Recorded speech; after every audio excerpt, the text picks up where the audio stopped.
Wait Oo. lang. Ito. Oo. Ikaw ba nagalit ka nung kay Laila de Lima? Kay Kong? Anong ginawa niya? Ay, hindi, 'di ba kasi nung Anong ginawa? nung impeachment, ako halos hindi ko alam kung nakita mo yung post ko, halos magwala ako eh. Muntikan na akong pumatay ng ng dilawan eh. Pinigilan ko lang Bakit? sarili. Kailan hindi ko alam yung issue na yan. Ano yan? Hindi, 'di ba About kay nung Laila de Lima? si Congressman Leila de Lima, parang ang tag Oo. dito, pabor siya na na i-move yung na may substance yung impeachment. Yung impeachment. Okay. Oo. Eh ngayon, parang Tapos, sabi ko, kahit ano mangyari, parang ang lumalabas, gustong i-push ni Congressman Laila, Senator, ayoko nang baguhin yun, Senator Laila de Lima. Parang gusto niya talagang i-push na yun yung pakiramdam ko. Kasi ako naman, sabi ko nga kay Senator Trillanes, meron pinaggagalingan yung buwisit ko. Kasi I was really rooting for Senator Laila de Lima kasi magaganda naman ginagawa niya, di ba, lately. Tapos medyo pabor din sa administrasyon. Tapos okay din naman siya. Then later on, dun sa impeachment, although nilatag na yung yung mga complaints, tapos narinig niya na rin yung mga sinabi ng iba, pero siya kung meron sana, kung naging kalahati, hindi ako magdadamdam eh. Kasi ang isipin ko, kung kunyari half bumoto, or at least dikit sa half, kung medyo lamang ng dalawa yung kabila, tapos sila, senator, marami-rami sila. Kaso hindi, majority talaga na bumoto na hindi insufficient in substance. Ibig sabihin lang, 'di ba? Ikaw ba? siguro alam naman na ni Congresswoman de Lima na kahit bumoto siya, taob pa rin sila ng mayorya. So, doon siya bumoto sa Hindi, sa bumoto korte. pa rin siya.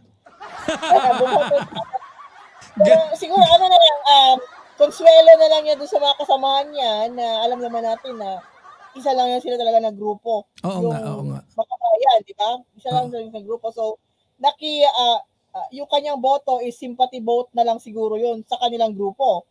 Pero, yun, the thing is, binasura pa rin na walang substance. Walang substance. Oo nga. Pati yung second, walang substance. Hindi ko alam yung botohan sa plenary nung Makabayan Block na impeachment, kung ano na nangyari doon. Hindi ko nabisi ako. Nabisi Alin? ako sa Impeachment ginagawa ko. na Makabayan Black na impeachment saan? Kay Sara? Hindi, kay PBBM, yung kung nakapasa ba sa plenary, Wala, binotohan na. okay na, binasura na. Okay na? Oo, Okay, okay na, good. okay na. Ang Oo. Kasi yung first na impeachment, 'di ba, 200 ilan 'yun?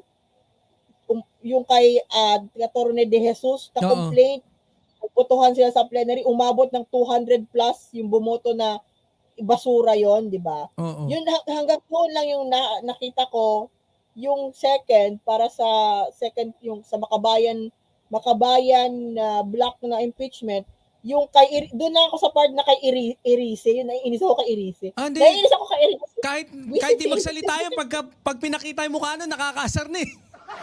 Oo, hanggang doon na lang ako, kaya tapos gumawa na lang ako ng iba kasi yung nga yung sinusulat ko kanina na ipo-post ko mamaya-maya pagkatapos natin sa Facebook, sa bago kong page at The Oh. Political Labandera 4, Oh, is nakapin dyan about naman yung impeachment complaint, yung tatlong impeachment complaint na pinasa na sa House of Representatives laban kay VP Sara Duterte. Yun na yung topic ko na isusulat mamaya-maya pagkatapos natin dito. Yun na yung itatype ko na mahabang-mahaba na umabot na po mga kaibigan ng 5,000 words. Kaya wag po kayo magreklamo. Paano mo nabibilang yun? Sinasabi ko, tinatanong ko doon sa Word, pag tinatype ko man sa Word, yung Word ba? Word, Microsoft Word, meron man doon na, may tag man doon na lumalabas sa Microsoft Word, pag nagtatype ka, lumalabas kung ilang pages na yon or ilang words na yung na-type mo. Oo nga. Yung mga ganon.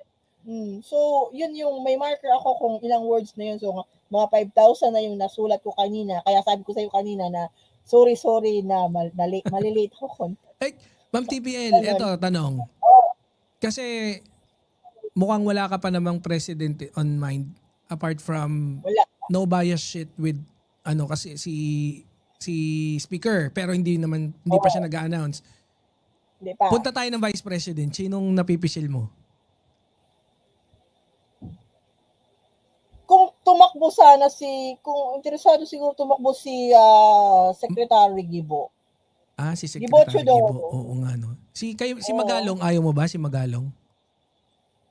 Nye? Uy, andyan si Boss Paco. Magalong, Benjamin. Magalong? Oo. No.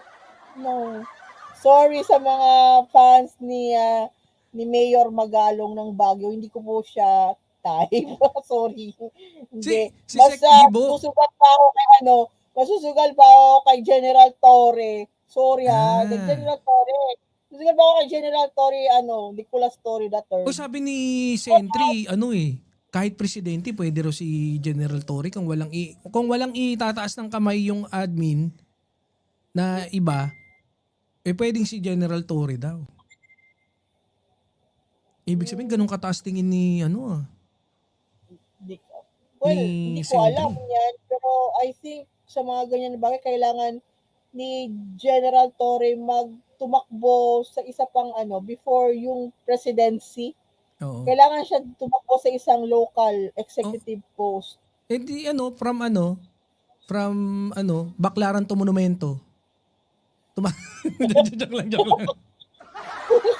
Tumakbo siya ng taga saan ba siya? Tumakbo siya pagka-kongresista, ganun. O, yun ang kailangan, kasi kailangan talaga yung isang presidente ideal, no? Meron kang experience sa legislature. Meron kang experience sa executive. Correct. Di ba? Tapos kung may Diba kung secretary position, ganda rin, no? Oo, si PBBM, remember, naging siyang governor sa kanilang lugar. It is a governor is akin to a executive position. Correct. Naka-experience din si PBBM na congressman. Tapos naka-experience din si PBBM ng senador, naging senador. So, meron siyang legislative, alam niya yung sa legislature, alam din niya yung sa executive. So, mas maganda talaga yung susunod na presidente, merong experience sa both sa executive tsaka sa legislative.